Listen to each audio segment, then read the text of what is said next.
গোপন কক্ষের ভেতরে আপনি কিভাবে ব্যালটে সিল দিবেন চলুন দেখি। গণভোটের গোলাপি ব্যালটে হ্যাঁ এবং না দুটো ঘর থাকবে। সংস্কার বা পরিবর্তন চাইলে হ্যাঁতে সিল মারুন।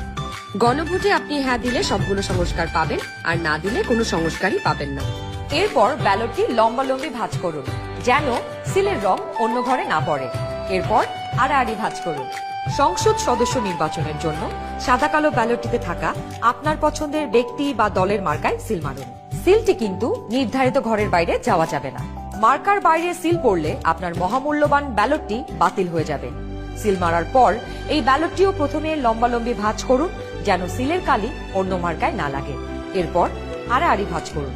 এবার গোপন কক্ষ থেকে বের হয়ে স্ট্যাম্পটি সহকারী প্রিজাইডিং অফিসারকে ফেরত দিন এবং একই ব্যালট বক্সে দুটি ব্যালট পেপার ফেলুন। ব্যাস হয়ে গেল একদিনে 2 ভোট। একদম সহজ, তাই না?